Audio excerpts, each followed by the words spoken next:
আজকের এই সময়টা জাতির কাছে খুবই গুরুত্বপূর্ণ একটি সময়। 190 বৎসরের গোলামির জিঞ্জির ছিঁড়ে উপমহাদেশ স্বাধীনতা লাভ করেছিল। সামান্য কয়েক মিনিট বা ঘন্টার ব্যবধানে পাকিস্তান এবং ভারত নামের আলাদা আলাদা দুটো রাষ্ট্রের জন্ম হয়েছিল। পাশাপাশি পার্শ্ববর্তী অনেক দেশও স্বাধীনতা অর্জন করেছিল। ওই দিন যে ভূখণ্ডটি পূর্ব পাকিস্তান ছিল, সময়ের পরিক্রমায় আজকে এটি বাংলাদেশ। 23 বছর পাকিস্তানের একটি প্রদেশ হিসাবে আমরা একসাথে চলেছি।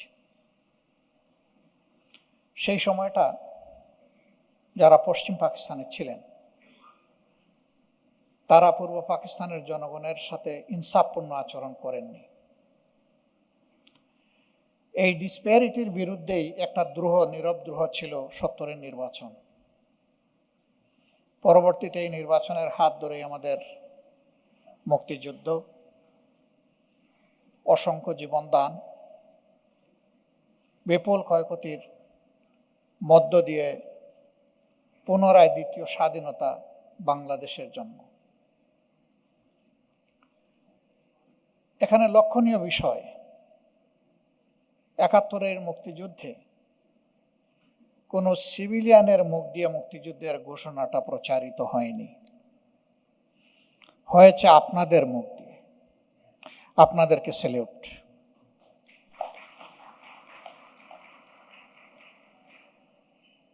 এ বিষয়ে একবারই ইতিহাস রচনা হয়েছে, এটা অক্ষুণ্ণ থাকবে, যে যত চেষ্টা করুক।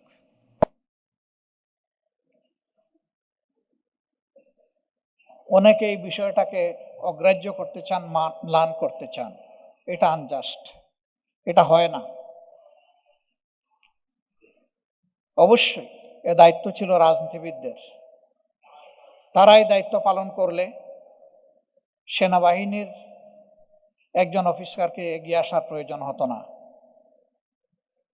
তারাই দায়িত্ব পালন করেননি বলেই সেনাবাহিনীর একজন অফিসার এই মহান দায়িত্ব পালন করেছেন। জাতির জন্য তার এই অবদান কেউ অস্বীকার করলে আসলেই নিজেকে ভুলে যাওয়ার শামিল হবে। এই জাতির গর্বের দৌড়ে আরো কিছু নাম অবশ্যই গৌরবের। মুক্তিযুদ্ধের সময় যিনি নেতৃত্ব দিয়েছিলেন, আপনাদেরই অগ্রজ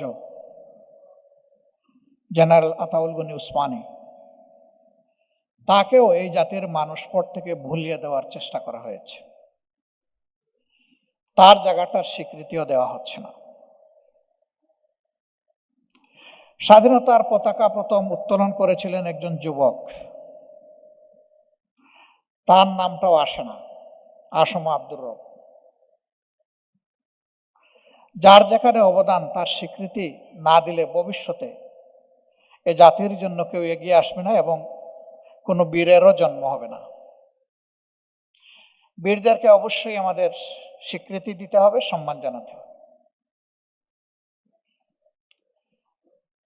এই স্বাধীনতা যুদ্ধে অংশগ্রহণ যারা করেছিলেন তারা কেউ বাঁচার আশায় লড়াই করেননি, বরঞ্চ তারা জীবন উপহার দিয়ে একটা স্বাধীনতা আনার জন্য লড়েছিলেন। আপনাদেরও এই 3 গর্বের বাহিনীর বিপুল সংখ্যক সহকর্মী তারা জীবন দিয়ে দুনিয়া থেকে বিদায় নিয়েছেন লড়াইয়ের ময়দানে। তারা সহ যারাই 71 সালে এ লড়াই করে জীবন দিয়েছেন, মহান রবের দরবারে দোয়া করি আল্লাহ তাদের সকলকে শহীদ হিসাবে কবুল করুন। আহত হয়েছেন, পঙ্গু হয়েছেন, তাদের প্রতি আজীবন জাতি হিসেবে আমরা যেন কৃতজ্ঞতা প্রকাশ করতে পারি, আল্লাহ আমাদেরকে সেই তৌফিক দান করুন এবং আল্লাহ তাআলা তাদেরকেও দুনিয়া আখিরাতে সম্মানিত করুন।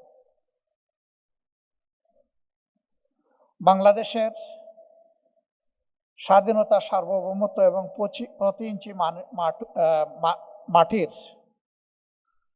নিরাপত্তা বিধানের জন্য এই বাহিনী লড়াই করেছে। লড়াই করতে গিয়ে পার্বত্য চট্টগ্রামে অসংখ্য অফিসার এবং জওয়ানকে জীবন দিতে হয়েছে। তার হিসাব নিশ্চয়ই সশস্ত্র বাহিনীর কাছে আছে। তারা জীবন দিয়েছেন, কিন্তু 1 ইঞ্চি মাটি কাউকে দেননি। আমরা তাদের প্রতি কৃতজ্ঞ, তাদেরকেও স্যালিউট জানাই। আমরা দোয়া করি আল্লাহ তাদেরকেও শহীদ হিসাবে কবুল করুন।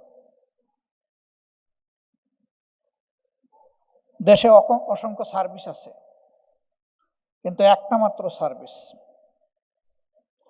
যেখানে ঢুকার সময় নিয়ত করে শপথ নিয়ে ঢুকা হয়, আমি জীবন দেব আমার দেশের জন্য, জাতির জন্য। আর কোনো সার্ভিসে এই ইন্টেনশন, এই এক্সপ্রেশন, এই কমিটমেন্ট থাকে না। আমি ডিসেম্বরের সম্ভবত 4 তারিখ আমরা আরেকবার বসেছিলাম এই আঙ্গিনায়, একটু ছোট পরিসরে। সেখানে বলেছিলাম, আপনাদের তুলনা অন্য কারো সাথে নয়, আপনাদের তুলনা আপনাদের সাথে। আপনি তো অসম কারো সাথে তুলনা করতে পারেন না। আর কোন সার্ভিসে মানুষ জীবন দেওয়ার জন্য শপথ নিয়ে আসে? অন্য কোনো সার্ভিসে এই নজির নেই, এ বাস্তবতা নেই। 24-এর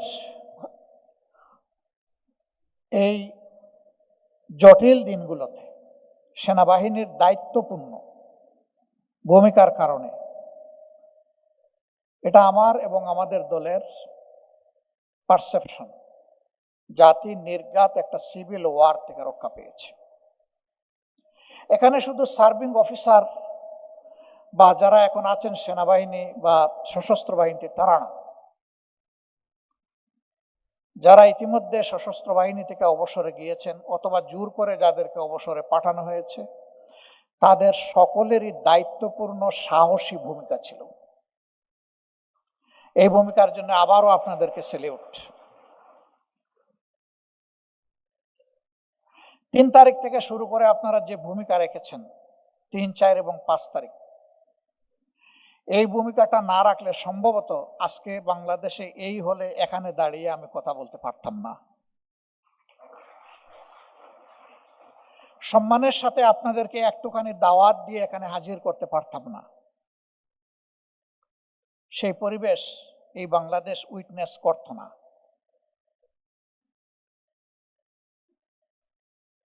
24-এর এই আন্দোলনে আপামর জনগণ যেভাবে ঝাঁপিয়ে পড়েছিল, আপনাদের সেই দিনের ভূমিকা জাতিকে বিশেষভাবে আলোড়িত করেছিল।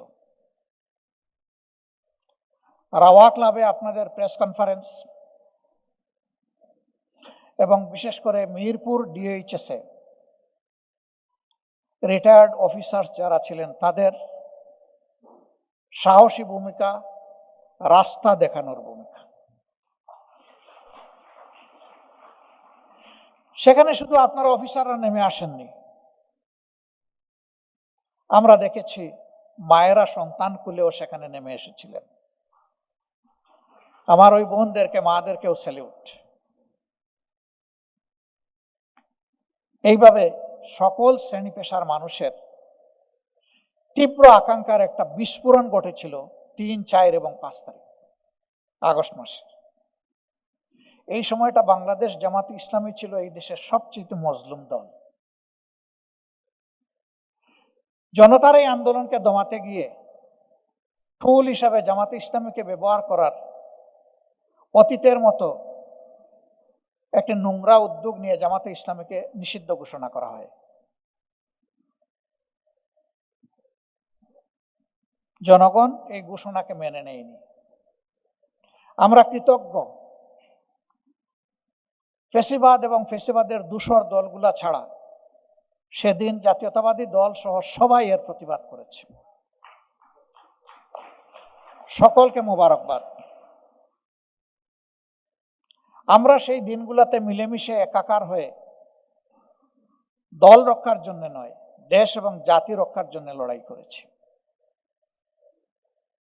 আমরা সিদ্ধান্ত নিয়েছিলাম, এই আন্দোলনে যদি আমাদের কোনো অবদান থাকে, সেটি জাতির প্রতি ভালোবাসার উপহার, সেটি দায়িত্ব পালনের একটা সুবেনির, এবং সেটি আমাদের পলিটিক্যাল মরাল রেসপন্সিবিলিটি।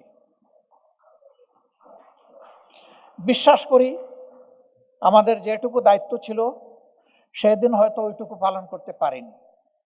আমাদের ঘাটতির জন্য আমরা আল্লাহর কাছে ক্ষমা প্রার্থী, আমরা এই দেশের জনগণের কাছে ক্ষমা প্রার্থী। আপনারা সাক্ষী, আজ পর্যন্ত আমরা এই পরিবর্তন, বিপ্লব, গণ অভ্যুত্থান আমরা যে ভাষায় বলি, তার কোনো ক্রেডিট দল হিসাবে আমরা দাবি করিনি। বরঞ্চ আমাদের বর্তমান সরকার প্রধান দেশের বাইরে কোনো একটি দেশে গিয়ে যখন কোনো একজন বিপ্লবের অংশীদারকে মাস্টার মাইন্ড বলেছিলেন, আমিই প্রথম ব্যক্তি, আমি বলেছিলাম এখানে কোনো ব্যক্তি মাস্টার মাইন্ড আমরা মানি না। যদি এক ব্যক্তিকে মাস্টার মাইন্ড করা হয়, বাকি সকলের অবদানকে আন্ডারমাইন করা হবে, ওটা আমরা মানি না। এখানে বাংলাদেশের বিপ্লবী জনগণ সবাই মিলে আমরা মাস্টার মাইন্ড।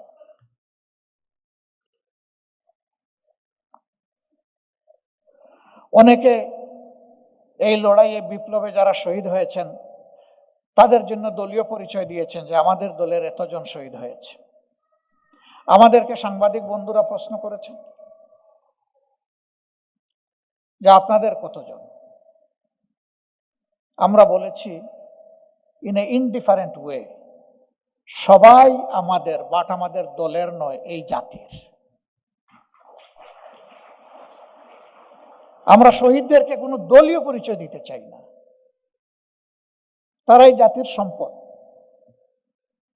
দলীয় পরিচয় দিলে তাদের সম্মানকে খাটো করা হবে।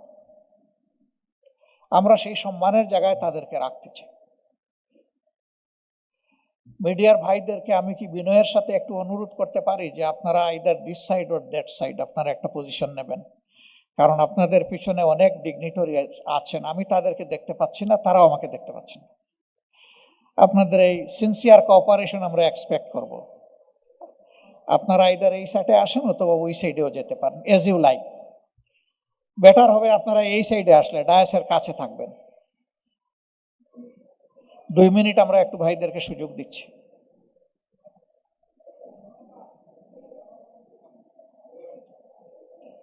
হ্যাঁ, না আমি দেখতে পাচ্ছি না, আমার অডিয়েন্স দেখতে হবে তো আমার। না, অসুবিধা হবে না, এনারা যদি নিতে পারে ওনারাও পারবে, আমি আশা করি। আচ্ছা, পিছনে যারা আছেন মিডিয়ার কাভারেজের জন্য নাকি ওখানে দাঁড়িয়ে আপনাদেরকে ডিস্টার্ব করলে ভালো হবে, আপনারা কি একটু স্যাক্রিফাইস করবেন তাহলে নাকি?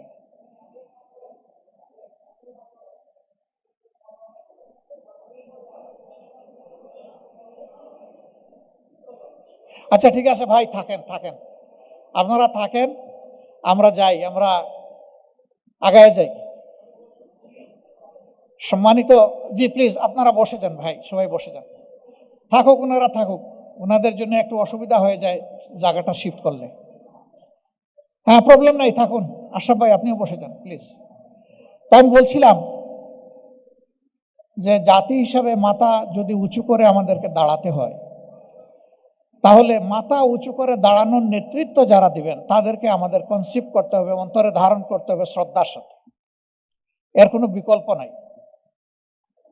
আমাদের প্রিয় সেনাবাহিনীকে আমরা ওই জায়গায় পেয়েছি, আমরা এটাকে নিয়ে আরো এগিয়ে যেতে চাই। বাংলাদেশের কালচারে কিছু বিষয় বেমানান, কেন জানি কোনো একটা জায়গায় কনফিডেন্সের অভাব, এটা মাঝে মাঝে পরিলক্ষিত হয়। সে ফর এক্সাম্পল, আমাদের ডিফেন্স মিনিস্ট্রি রাষ্ট্রের চিফ এক্সিকিউটিভের হাতে থাকবে, তার তো লটস অফ জব। তিনি তো সব মিনিস্টারকে সুপারভাইজ করবেন, তিনি গার্জিয়ানশিপ দেবেন। সাচ এন্ড সাচ মিনিস্ট্রি যদি তার হাতে থাকে, এইটার হক তিনি কিভাবে আদায় করবেন আলাদাভাবে? বরঞ্চ এই জায়গাটায় ডিফেন্সে যারা অভিজ্ঞ, যারা জীবন দেওয়ার শপথ নিয়ে জাতিকে সার্ভিস দিয়েছেন, তাদের মধ্যে থেকে পটেনশিয়াল লোককে আনলে আমার অসুবিধাটা কোথায়?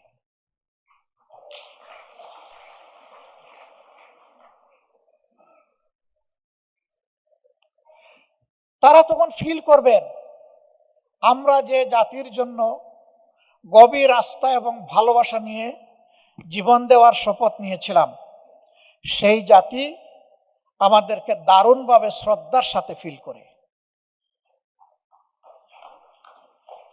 এইটা বাহিনীর কনফিডেন্স লেভেলকে অনেক উপরে নিয়ে যাবে।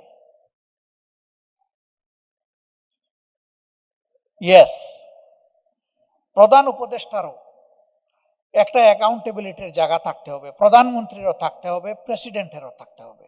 নান অ্যাবাভ দি অ্যাকাউন্টেবিলিটি। এটা একটা মিউচুয়াল চেক অ্যান্ড ব্যালেন্সের ব্যাপার, সেটা থাকবে। অন্য 10টা অ্যাভিনিউর জন্য যেমন হবে, আমাদের প্রিয় গর্বের সেনাবাহিনীর জন্য সেটা হবে।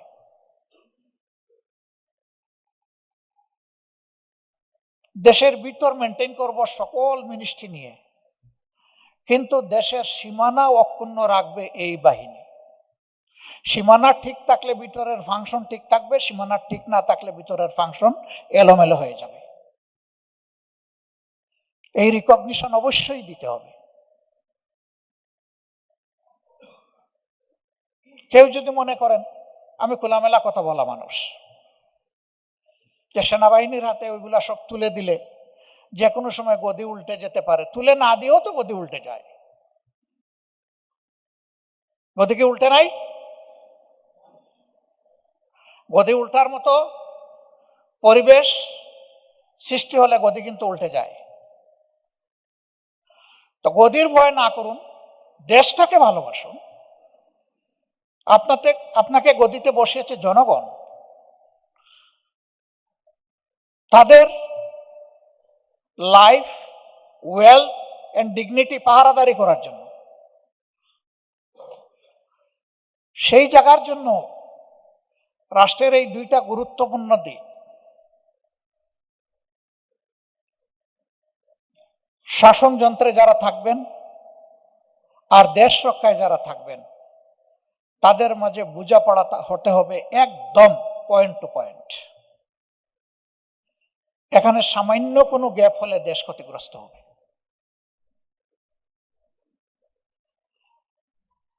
তবে এটা ঠিক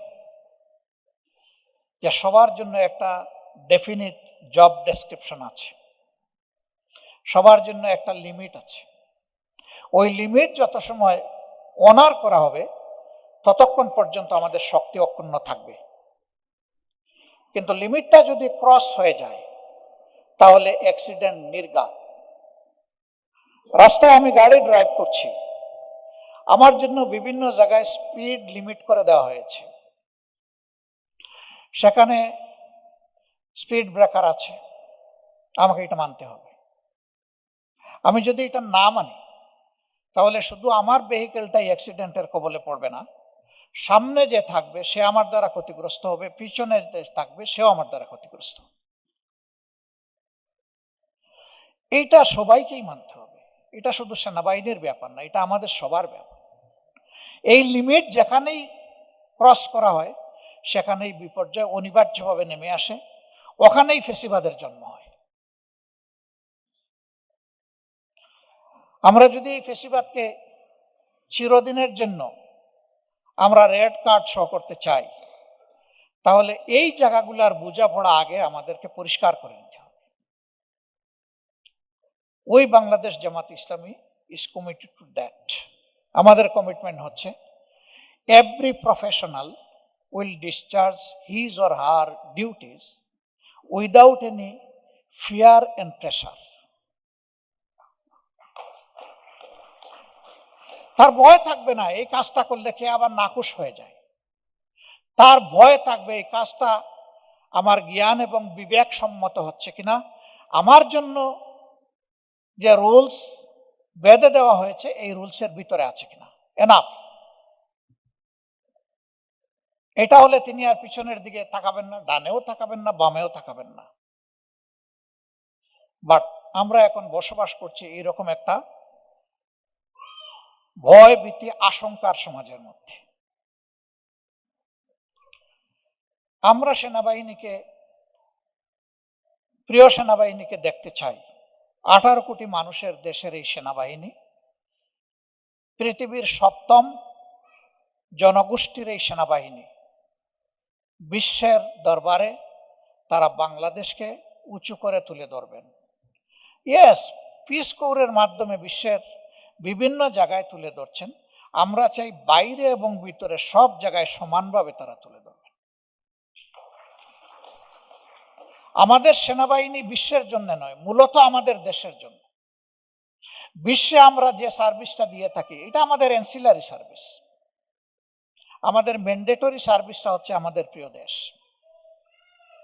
এটি যদি করতে হয় তাহলে সেনাবাহিনীর প্রতি সরকারের যেমন বিশেষ দায়িত্ব রয়েছে, সেনাবাহিনীরও শুধুমাত্র প্রফেশনালিজমের দিকেই তাদেরকে নজর দিতে হবে, আর কোনো দিকে নয়। আমরা যদি সেনাবাহিনীকে একটা প্রফেশনাল ফোর্সেস হিসেবে আমরা গড়ে তুলতে পারি, দুনিয়া আমাদেরকে সমীহ করুক না করুক সম্মান করতে বাধ্য হবে। কেউ আমাদের দিকে লাল চোখ তুলে তাকানোর সাহস করবে না। আমাদের সেনাবাহিনীর সাইজ কত বড় এটা বড় কথা না। আমাদের সেনাবাহিনীর উইজডম, কারেজ এন্ড ট্যাকটিক, এই 3 জায়গায় আমাদের সেনাবাহিনী কোথায় আছে এটা হচ্ছে বড় কথা। আমরা ওই 3 জায়গাকে একদম আয়রনিক করে আমরা এই জায়গাগুলা দেখার পক্ষে। সম্মানিত বন্ধুগণ, জাতি এখন একটা ক্রস রোডে। 12 তারিখ আগামী মাসে নির্বাচন হবে। আজকে থেকে হাতে গোনা 30টি দিন আছে। এই মাস 31 দিনের হওয়ার কারণে নির্বাচনের দিনটা মাইনাস। জাতীয় জীবনে এই নির্বাচনের গুরুত্ব সীমাহীন। আগের নির্বাচনগুলো কিছু কিছু ডিসপিউট থাকলেও নির্বাচন তো একটা ফর্মে হয়েছে, কিন্তু 3টা নির্বাচন 14, 18, 24 এটা নির্বাচনের কোনো মিনিমাম ফরম্যাটে পড়ে না। এর সাক্ষী আমরা সবাই। এখন যাদের বয়স 35 থেকে 36 তারা জীবনে একটা ভোটও দেওয়ার সুযোগ পায়নি, যদিও তাদের 3বার ভোট দেওয়ার কথা। তাদেরকে ডিপ্রাইভ করা হয়েছে, সারা নেশনকে ডিপ্রাইভ করা হয়েছে। এখন আগামী ইলেকশনটা কেমন হওয়া উচিত? আমি ইলেকশনের কোনো পার্টির পক্ষে কোনো ক্যাম্পেইন করব না, কথা বলবো না, এটি এখন বলা উচিত নয় এই সময়টা। বাট কি ধরনের ইলেকশন আমরা চাই? আমরা এমন একটা নির্বাচন চাই যেখানে প্রত্যেকটি ভোটার, নাগরিক ভোট সেন্টারে যাবে উইথ প্লেজার এন্ড কমফর্ট। তার সামনে অন্য কোনো চ্যালেঞ্জ থাকবে না, অন্য কোনো চিন্তা থাকবে না যে আমার ভোটটা আমি দিতে পারবো তো, ভোট দেওয়ার পরে আমার ভোটের রেজাল্ট এবং রিফ্লেকশন আমি পাবো তো, এরপরে রেজাল্ট যখন হবে তখন আমি আমার প্রত্যাশার দেশটি, সমাজটি আমি পাবো তো। এই ধরনের প্রশ্ন তার মধ্যে জাগবে না। যদি সেই পরিবেশ আমরা নিশ্চিত করতে পারি তাহলে এই নির্বাচন হবে সুষ্ঠু, নিরপেক্ষ এবং গ্রহণযোগ্য। আমাদের দিক থেকে আমরা ফুললি কমিটেড। আজকেও ইউরোপিয়ান ইউনিয়নের চিফ অবজারভেশন টিমের যিনি চিফ, আমরা একসাথে বসেছিলাম। ওনাকে যখন বললাম যে আমরা এই নির্বাচনকে একটা আইকনিক নির্বাচন হিসেবে দেখতে চাই, যেটা আমাদের প্রধান উপদেষ্টা বলেছেন, যেটা নির্বাচন কমিশন বলছে, আমরা এটাকে কথায় নয় কাজে দেখতে চাই। এবং এটাকে এইভাবেই যদি আমরা দেখতে চাই তাহলে আমাদের প্রত্যেকটা ভোটিং বুথকে সিকিউর করতে হবে। এর জন্য প্রয়োজন হবে প্রত্যেক বুথে সিসি ক্যামেরা সেট করা। এ দাবি আমরা মূল থেকে করে আসছি, কিন্তু আমরা আমাদের সরকার এবং ইলেকশন কমিশনকে রিলাক্টেন্ট দেখতে পাচ্ছি। Where is the problem? মানি। 28 লক্ষ কোটি টাকা বাংলাদেশ থেকে লন্ডার করে বাইরে পাঠানো হয়েছে, আর এর বাইরে আরো যেগুলা লুট করা হয়েছে সেটার হিসাব কিন্তু কেউ জানে না। এ দেশ ওই দিক থেকে গরিব নয়। এই চুরি চামারি বন্ধ করলে এই দেশ সামনের দিকে জাম দিয়ে এগিয়ে যাবে। এখানে যদি 500 কোটি 1000 কোটি টাকা লাগে, এটা অবশ্যই করা উচিত, কারণ একটা গুড গভর্নেন্সের পূর্ব শর্ত হচ্ছে একটা ফেয়ার এন্ড গুড ইলেকশন। যদি প্রত্যেক বুথে এটা সেট করা থাকে এবং এটা যদি সেন্ট্রাল মনিটরিং এর আন্ডারে থাকে, তাহলে প্রত্যেকের বুকও কাঁপবে, হাতও কাঁপবে কিছু করতে। তখন ল এনফোর্সার্সের সংখ্যা যদি কিছু কম হয়, ওইটা বাকি অভাব পূরণ করে দেবে। এটা সেনাবাহিনীর পক্ষে সম্ভব নয় আমাদের দেশে 40,000 42,000 সেন্টারে এইরকম সেনাবাহিনী ডিপ্লয় করা।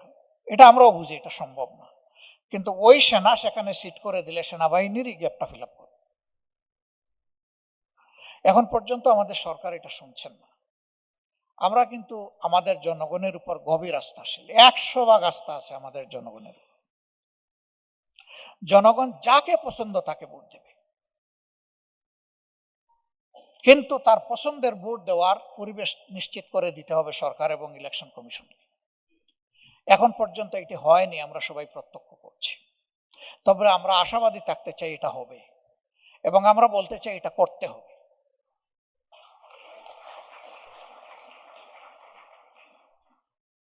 কেউ যদি না পারেন তার সরে যাওয়া উচিত, যে পারবে সে এসে করুক। কিন্তু আপনি দায়িত্ব নেবেন এবং করবেন না, এটি দায়িত্বের অবহেলা নয়, এটা দায়িত্বের ভায়োলেশন। আমরা সেই ভায়োলেশন দেখতে চাই না। অনেক ভয় ভীতি সমাজে কাজ করছে। এখনো কেন সাংবাদিকরা এই প্রশ্ন করবে যে 12 তারিখ ইলেকশন হবে কিনা, আপনারা কনফিডেন্ট কিনা, ইলেকশন সুষ্ঠু হওয়ার ব্যাপারে আপনাদের কোনো সন্দেহ আছে কিনা? এই প্রশ্ন কেন করে? নিশ্চয়ই কিছু কারণ আছে বলেই তো করে। ওই কারণগুলো রিমুভ করতে হবে। একটা ইলেকশন কি সবকিছুর সমাধান? না, কিন্তু এটা শুরু। একটা বীজ না রইলে তো গাছ উঠবে না। এই ইলেকশনটা, ফেয়ার ইলেকশনটা হচ্ছে একটা ফেয়ার সোসাইটি, একটা গুড গভর্নেন্সের একটা আস্ত বীজ। এই বীজ রোপণ না করলে তো গাছ উঠবে না। আর আল্লাহর কসম, আমরা ওই বিগত 3 নির্বাচন বা 4 নির্বাচনের মতো কোনো নির্বাচন দেখতে চাই না। আমরা বোঝাপড়ার কোনো নির্বাচন একেবারেই দেখতে চাই না। বোঝাপড়া কোনো অথরিটির সাথে হবে না, বোঝাপড়া হবে রাজনৈতিক দলগুলার ভোটারদের সাথে সরাসরি, অন্য কারোর সাথে না। আমরা সেই নির্বাচনটা দেখতে চাচ্ছি। যদি আমরা সবাই মিলে সচেতন দেশবাসী, আমরা যদি সচেতন থাকি, আমাদের বিশ্বাস যদি কেউ কোনো ধরনের মেকানিজম করার চিন্তা মাথায় এসেও থাকে, তারা পালাতে বাধ্য হবে ইনশাআল্লাহ। আমরা ইয়াংদেরকে কথা দিয়েছি, জীবনে 2-4টা হলেও তো ভোট আমরা দিতে পেরেছি, তোমরা পারোনি। এবার তোমরা ভোট দিবা, আর তোমাদের ভোটের আমরা পাহারাদারি করব। আমরা পাহারাদারি করব তোমাদের ভোটের, তোমরা পাহারাদারি করবো আমাদের জাতির। এই দায়িত্ব তোমাদেরকে নিতে হবে।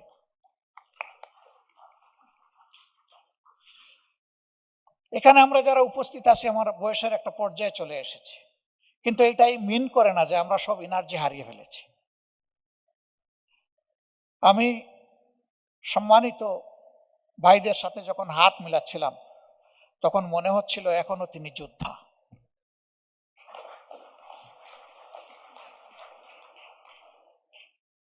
আমি মনে করি হাতগুলা এখনো সেনাপতির হাত ঠিকই আছে, যে লেভেলে ছিলেন। আমি এর চাইতে গভীর বিশ্বাস করি, হার্ট গুলা এর চাইতেও বেশি তাজা। যার মন শক্ত তার হাতও শক্ত, যার মন দুর্বল তার হাত ভাঙা। ওই ভাঙা হাতে কিছু করা যায় না। এই জন্য সব কাজের ইন্টেনশনটা হচ্ছে তার রুট। আমরা আশা করব আপনারা জাতিকে আগে সেফগার্ড দিয়েছেন, টেরিটোরিয়াল সেফগার্ড। এখন আপনাদের দীর্ঘ অভিজ্ঞতা থেকে, সামাজিক দায়বোধের জায়গা থেকে, আগের দায়বোধের জায়গা ছিল রাষ্ট্রীয় দায়বোধ, এখন দায়বোধের জায়গাটা হচ্ছে সামাজিক দায়বোধ। এই দায়বোধের জায়গা থেকে আপনারা এগিয়ে আসবেন। এটি জরুরি নয় যে আপনাদের সকলকে জামাতে ইসলামীতেই জয়েন করতে হবে, বাট এটি জরুরি শেষ বয়সে পরবর্তী প্রজন্মের জন্য ভালো কিছু আমাদেরকে দিতে হবে ইনশাআল্লাহ। আমি ওয়েল কনফিডেন্ট আপনারা পারবেন, আমরা পারবো ইনশাআল্লাহ। আমরা কমিটেড, দেশপ্রেমিকগুলার হাত এক জায়গায় করার চেষ্টা করছি। বলবেন যে এর বাইরে যারা তারা কি দেশপ্রেমিক না? হ্যাঁ, সোনা খাটি না মেকি এটা বোঝার জন্য কষ্টি পাথরে গোসা মারতে হয়। আমরা 3টা গোসা দিয়েছি। এই 3 গোসায় যারা টিকবে আমরা বিশ্বাস করি জাতির প্রতি তাদের কমিটমেন্ট আছে। Number 1, will fight together against corruption. নিজে করাপশন করব না এবং কাউকে করাপশন করতে দেব না। Number 2, justice for all and equal will be asserted. গরিবের টাকা নাই তাই সে বিচার পাবে না, না, এটা হবে না। এক মুক্তিযোদ্ধার মেয়েকে তার জীবন ধ্বংস করে, ইজ্জত ধ্বংস করে তাকে হত্যায় প্ররোচিত করা হয়েছিল, সে দুনিয়া থেকে বিদায় নিয়েছে, সে কি আজ পর্যন্ত বিচার পেয়েছে? এই বিচার চূড়াবালিতে এখনো আছে। আমরা দেখতে চাই ওই বিচারগুলো আগে হোক। আমরা দেখতে চাই না দুর্নীতির লেজ ধরে টানাটানি করা হচ্ছে। আমরা দেখতে চাই দুর্নীতির কান ধরে টান দেওয়া হয়েছে।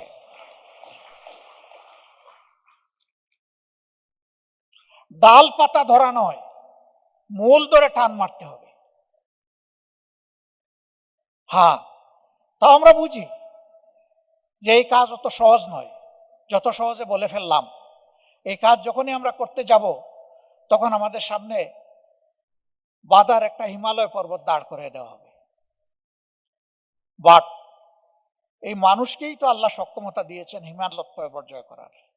ইনশাআল্লাহ আমরাও দুর্নীতির বাধা হিমালয় পর্বতকে আমরা ডিঙ্গাবো ইনশাআল্লাহ। সময় যা লাগুক সমস্যা নাই। জীবন একবারের জন্য, একজনই শুধু 2বার এই পৃথিবীতে আসবেন, দ্বিতীয় আর কেউ আসবেন না।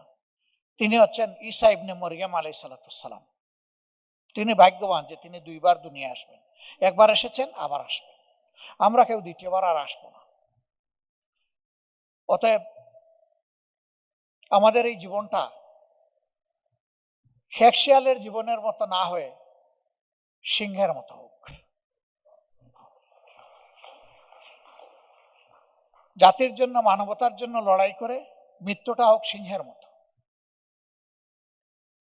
এই কয়েকদিন আগে অত্যন্ত অল্প বয়সের একজন হিরো দুনিয়া থেকে বিদায় নিয়েছে, শরীফ উসমান ইবনে হাদি। আল্লাহ তাআলা তাকে উচ্চ মর্যাদা দান করুন। ও বেঁচে থাকলে দুনিয়ার মানুষের কাছে সেইভাবে আদৃত, সমাদৃত হতো কিনা আই ডোন্ট নো, কিন্তু তার মৌত অসংখ্য অসংখ্য মানুষকে জীবন দিয়ে গেছে।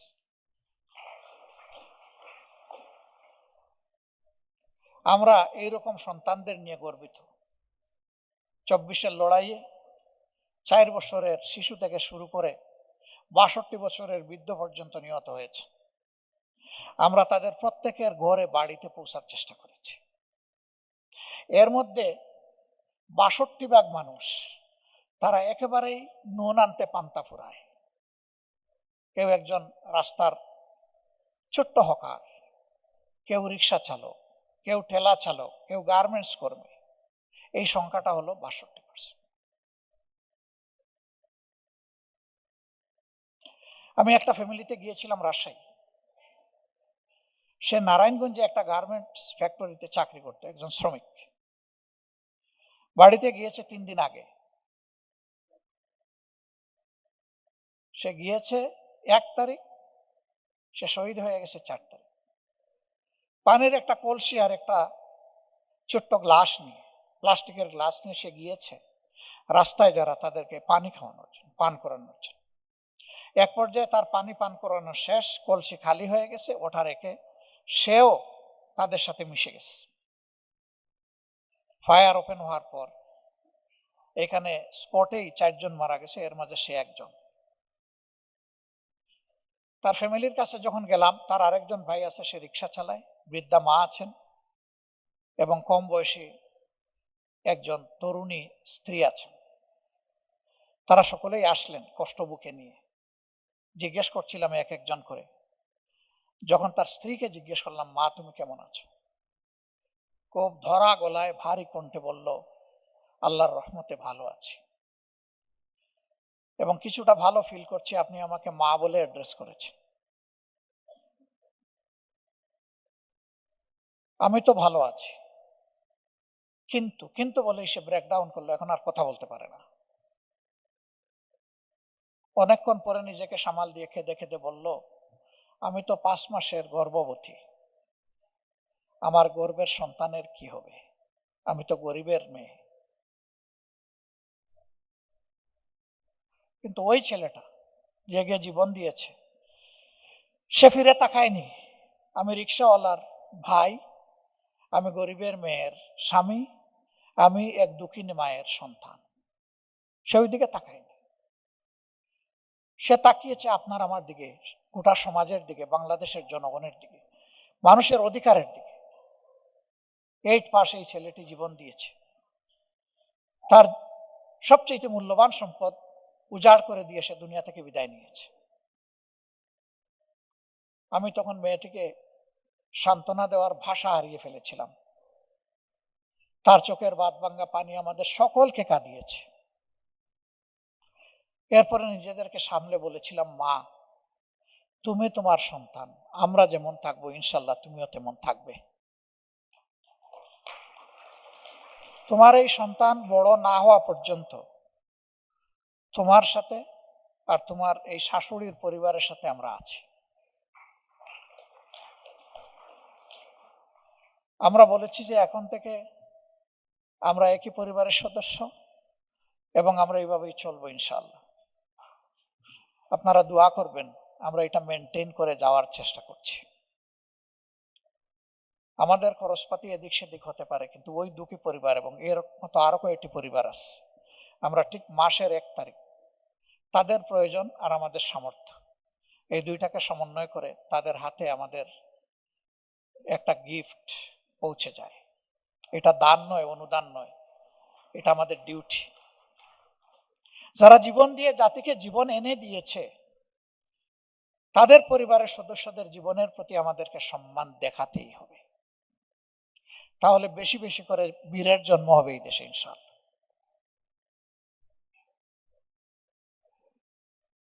আমরা আজকে আপনাদের কাছ থেকে, আমার কথা এখানেই শেষ করছি, আমরা আমাদের দেশকে একটা ফরওয়ার্ড লুকিং দেশ হিসাবে দেখতে চাই। আমাদের পরবর্তী প্রজন্মের হাতে একটা নিরাপদ দেশ তুলে দিতে চাই। এই দেশের বুকে আর কোনো বেকারের মিছিল এবং মুখ দেখতে চাই না। আমরা চাই সুশিক্ষা এবং প্রশিক্ষণের মধ্য দিয়ে প্রত্যেকটা তরুণ তরুণীর হাতকে দেশ গড়ার কারিগরের হাতে পরিণত করতে। শিক্ষার পাঠ চুকানোর সাথে সাথে বেকার ভাতা নয়, তার হাতে যেন কাজ পৌঁছে যায়, সেই দেশটি আমরা দেখতে চাই। বেকার ভাতা দিয়ে একটা অলস কুড়ে জাতি আমরা তৈরি করতে চাই না। এটা কারো জন্য সম্মানেরও নয়। তবে হ্যাঁ, সমাজে স্পেশাল নিড গ্রুপস যারা আছেন, যারা কিছু করার এবিলিটি নাই, তাদের জন্য রাষ্ট্রীয় দায়িত্ব অবশ্যই আমরা পালন করার চেষ্টা করব ইনশাআল্লাহ, যদি আল্লাহ আমাদেরকে সেই সুযোগ দান করেন। এটা আল্লাহ তাআলার ফয়সালার বিষয়। দেশকে দিয়ে সবকিছু উজাড় করে বয়সের এক প্রান্তে এসে মানুষ যাতে হতাশায় না ভোগে, সে যাতে ফিল করে যখন আমি কর্মে সক্ষম ছিলাম তখন আমি দেশের জন্য একজন যোদ্ধা এবং একজন কর্মী ছিলাম, এখন আমার সেই সামর্থ্য নাই, এখন আমার দেশ, আমার পরিবার, আমার সরকার, আমার অভিভাবক। এই ফিলিংসটা বাস্তবতার মাধ্যমে, মুখের কথায় নয়, আল্লাহ আমাদেরকে সুযোগ দিলে ইনশাআল্লাহ আমরা করব। এবং আমরা বিশ্বাস রাখি দুর্নীতি বন্ধ করে গুড গভর্নেন্স যদি আনা যায়, জাস্টিস যদি এস্টাবলিশ করা যায়, এটা খুব দূরের বিষয় নয়। কিছুদিন ফাইট করার পরেই ইনশাল্লাহ সবগুলা বিজয় একসাথে এক জায়গায় এসে ধরা দিবে ইনশাল্লাহ। আল্লাহর কসম, মহান আল্লাহ সাক্ষী, আমরা জামাত ইসলামীর বিজয় চাচ্ছি না, আমরা এই দেশের 18 কোটি মানুষের মুক্তি এবং বিজয় কামনা করছি। দল বিজয়ী হলো আর জাতি পরাজিত হয়ে গেল, এটা আর আমরা দেখতে চাই না। আমরা চাই দলের বিজয়ের সাথে সাথে জাতিরও যেন বিজয়ের দ্বার খুলে যায়। আমি আবারও প্রত্যাশা করব, দলের সাথে সংযুক্ত হওয়া জরুরি নয়, প্রিয় দেশের জন্য একসাথে কাজ করা খুবই প্রয়োজন। আমরা সবগুলা হাত একত্রিত করে একসাথে এগিয়ে যাব ইনশাআল্লাহ। যুদ্ধের ময়দানে যেমন আপনারা ভয় করেননি, সামনে এগিয়ে গেছেন, আগামীর সামাজিক অপকর্মকারীরা যে বাধা দিবে ইনশাআল্লাহ ওটাতেও আমরা ভয় করব না। আমরা যোদ্ধার মনোভাব নিয়ে লড়ে যাব এবং আমরা বিজয়ী হব ইনশাআল্লাহ।